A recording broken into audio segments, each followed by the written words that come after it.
Hello, hello, hello.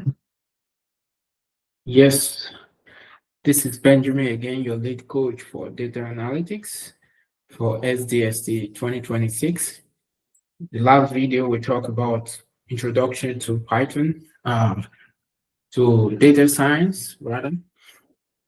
And we also talked about the difference between data science, data analysis, and machine learning. Today, in this video, we'd like to dive deep into Python Foundation, like to get our hands a little bit dirty. We want to start some hands-on in Python for data analysis. We chose mode.com because we don't want to go through any installation process. Mode.com has a readily available notebook environment on web, and which will make our uh, learning to be more focused on uh, on learning data science rather than going into the intricacy of Python application and Python installation. So I will take you through mode.com right now. We're going to start by logging in to mode.com. So we then go ahead and sign in. Let's see where to sign in here. So I already signed in earlier on, but let me see if I can sign out here and sign up with another, just to carry us along how to get this thing done. So I'll be using another email. Let me try and use this, see what happens. So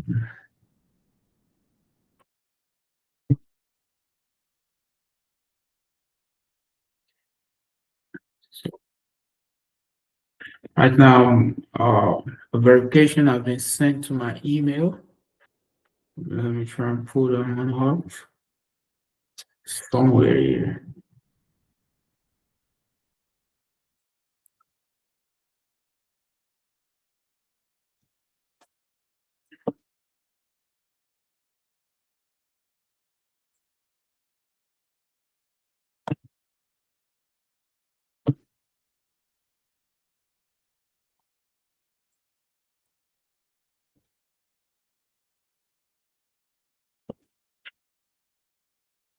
Yeah, I just got the verification here. So let me go back to our page that we're working on. Then let me update it with this. Asking for my full name, Benjamin, Gmail, username, energy, password, G2026, password.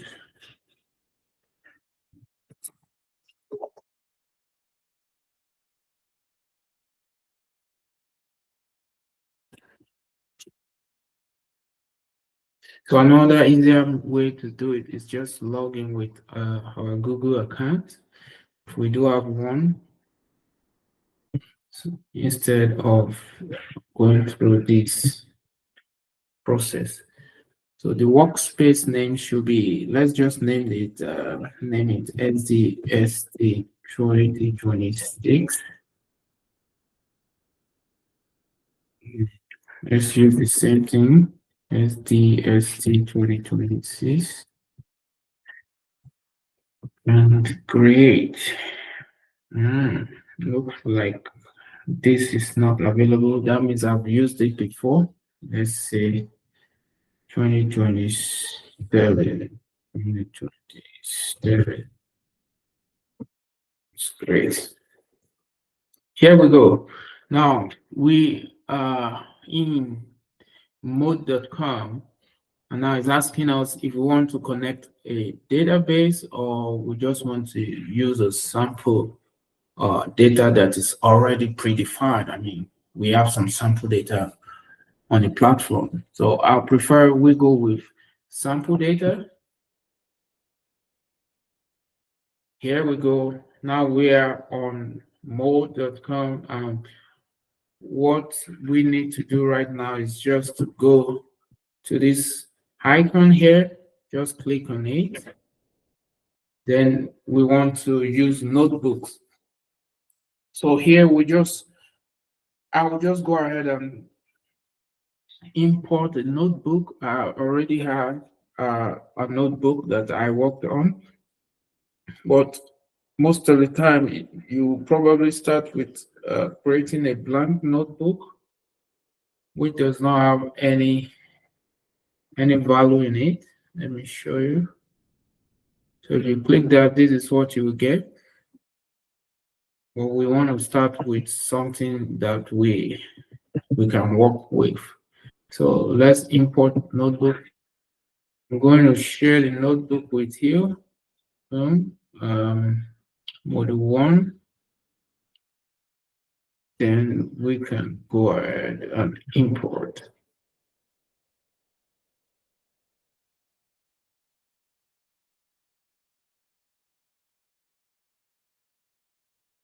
Ta-da! So here we are. Now we can start running some Python code on this on this notebook. This is not Jupyter Notebook. By the way, if you are familiar with Jupyter Notebook or Anaconda, you can also use it to run this notebook. But for the sake of this course, we have decided to go with mode.com. So a quick one here. For any programmer, there are some basic things we have to understand. One of them is variable. So variable is just a container that's used to store information. Consider a variable as your normal container at home, where today you can put your mango juice, and tomorrow you can decide to put your any other kind of fruit juice. So variable is something in program that you can use to hold any sort of value. So that time, the next time you can also renew it and change it to hold another value. So common data type. Data type also involves the type or the specific characteristics of the variable and what it holds, what the variable can hold. So here we have common data types such as integer, we have the float, we have a string, we also have the boolean. So the integer is the one that contains only whole numbers. Whole numbers are numbers that do not have decimal points. So float values are numbers that contain decimal points. Example is 5.8, as you can see there here. And string values are text values. String are typically identified by double quotation marks here, either a single quotation mark wrapped around the value. And the Boolean is usually two types. It's either true or false. It is used to make decision. So these are very important aspects of programming. So yeah, let's just run some of these examples that we have in the box here. By the way, when you are running notebook, every cell has its own button here where you can run it. Then there are other ways that you can also run it using your keyboard, but for the sake of this course, we just keep using the cell, the run cell icon here, or the button rather. So here we have our a variable called name. I will save it as Sarah. This variable is a string, as we have um, put we have noticed it here. This is called comments in programming. So when you put an hash value before any textual or number or whatsoever, it's going to comment it out. That means it doesn't have any part to play when it's compiling. So it stays inactive. It's just for information purpose. So name here is a variable string.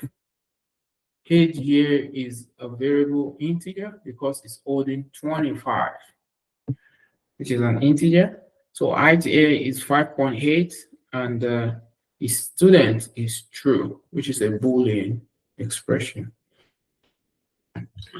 So we can start by pointing all this out. Let's just do it one after the other for the sake of those. See, as soon as I put the hash, everything goes, the color change and everything goes commented out. So right now, if I just run this, it's not gonna give me any output because I actually removed I actually added an hash value which commented it out. So now this output I'm getting here is only for Sarah, this first one. Print name. So it's showing the name here. So here, so far we have the quotation on this. It's going to take it as it's going to see it as a string value, not as a variable. And now here we have name, variable name, which is identifying Sarah. It's holding the variable Sarah. And the type. This type is just to check the data type of the variable that we have. So here it says the string value. So now let's comment this out and show this. So here we are expecting to print age and the age of here, from here rather, and the type, the data type should be integer as we have shown here. Let's try and run it again. So here we have print age. It's printing out the age. As I have said earlier on, this is nullifying this age not to be a variable any longer, but to be a string value. And any string value is printed as a text. So here, age here is seen as a variable here, so which is currently holding 25 as integer, as an integer. So here the type of the variable that we're having here is an int. So let me comment this out and just run the rest.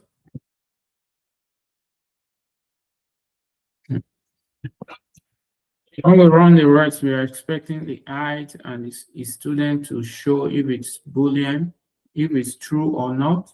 So here we are expecting height to be float and a student to be true as Boolean. So this is what we have here. Now we have mini exercise for you to do here. You can also create a variable called city with your city name, and you can create a variable called years of experience with a number. You can print both variables and their types. You may want to pause the video for now, then come back to check the result. Now, well, suppose you have not back your back. Now let's check the result. I put New York as my city and the years of experience to be 0. And if I print this, I'm expecting to have the city text, the name of my city, and the type of variable that it's holding. Here also, I will expect to have years of experience, the number of years of experience, the data type. So let's run this and see what we got.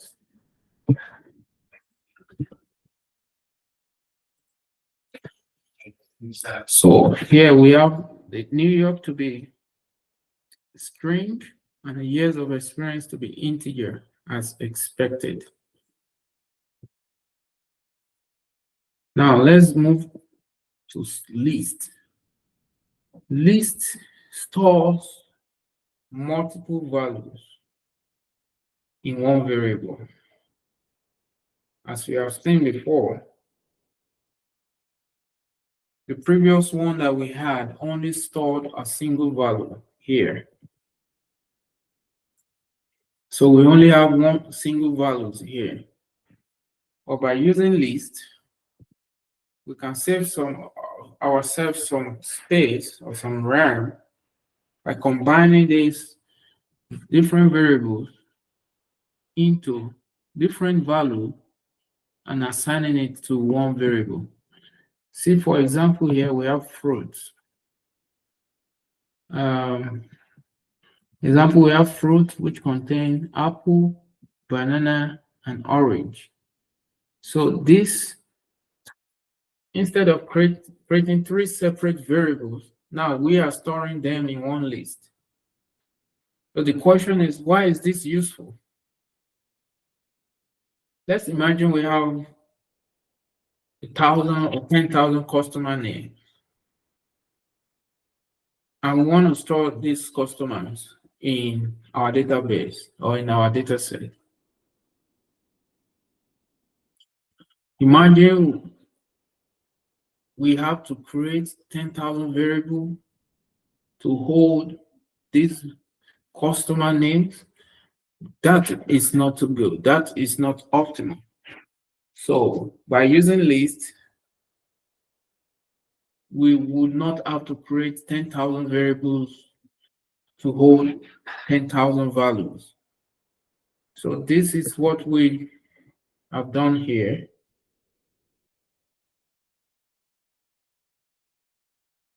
So here we have fruit, which include apple, banana, and orange. So we go ahead and print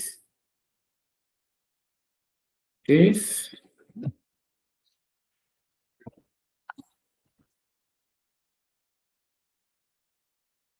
So here we print fruit and we see that it's gave a response of apple, banana, and orange. So if we print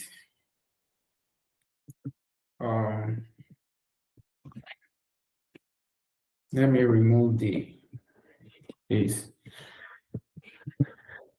If we print first fruit as fruit from index 0, well, before moving into this, I need to let you also know that a list is ordered. Lists are ordered. This means that if I say fruit 0, like here, let me see. And in here, if we say fruit 0, That means we are asking for the first fruit, the first value in the list here. So a note, a very important note, when we're working with list, it starts with 0 here. So this is regarded as 0, this is 1, this is 2. So make sure you remember that Python list starts counting from 0. This is going to be very useful going forward. So if we run this, we're going to have first fruit to be apple. Then if you change it to 1, we are expecting to have banana. Yes, here we have banana. So now, also, we can see that from this place here, if we want to print the last fruit, we can use -1. So when we are working on list, if we use -1, it will definitely start from the back. So -1, -2, -3. We print this now, we should be able to get orange. If we change it to 2, we'll be getting banana. Well, if we move it to the last one, -3, we'll be having apple. So negative typically brings this, it counts it from the back to the front. So why the normal, the standard way that we usually go about it, usually, is start from 0 to 1. But if you want to go backwards, you start from -1 to the front, which is -3. So let's comment this out and say this. So when we are running list, we can also use .append. .append means we want to add to the value of our already existing list. So if I run this, I'm expecting this fruit list, this list, to get mango appended into this list. Usually it appends it after the last value. Now let's see what happens here.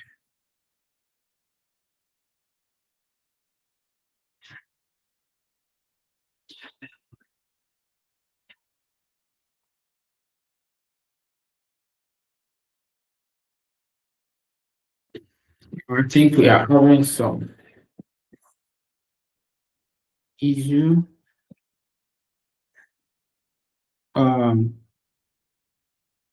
Not really. So if we print fruits right now, we should be able to see mango. Yeah, fruit dot. Yeah. So we have to print it again to see the updated value that has been appended. So the problem we had previously was like I commented this out, and it was not seen. It wasn't able to print it out. So now if I run it again, should be able to see it printed. Yeah.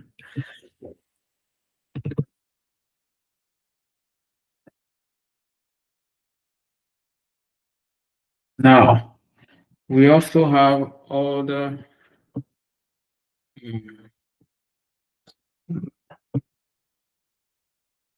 characteristics of list.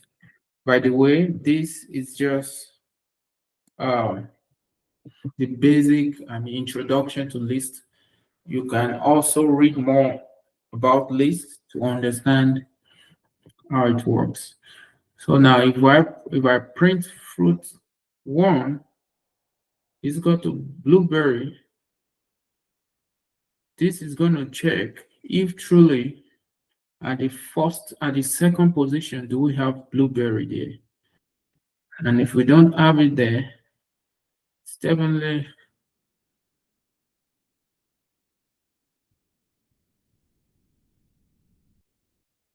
it's gonna definitely append or change. Sorry, it's gonna change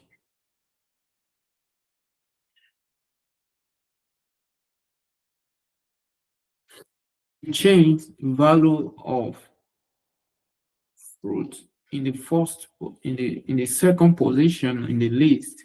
It will update it to blueberry. That shows us how mutable a list could be.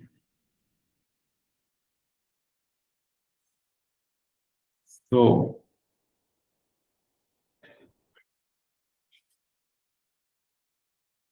we have a mini exercise where we will create a list called numbers with at least 5 numbers. Print the list, print the second item, add one more number, and print the updated list. So this, using this, we can actually pause the video and come back, see how we perform and compare it to the ones that I'm going to go through here.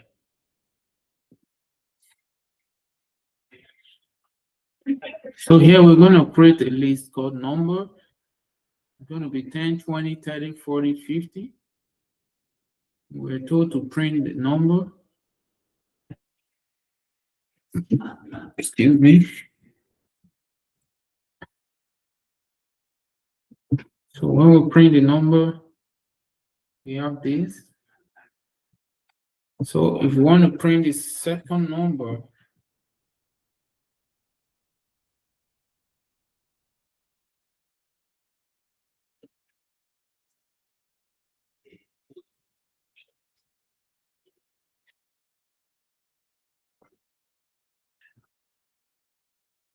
second number is 20 here.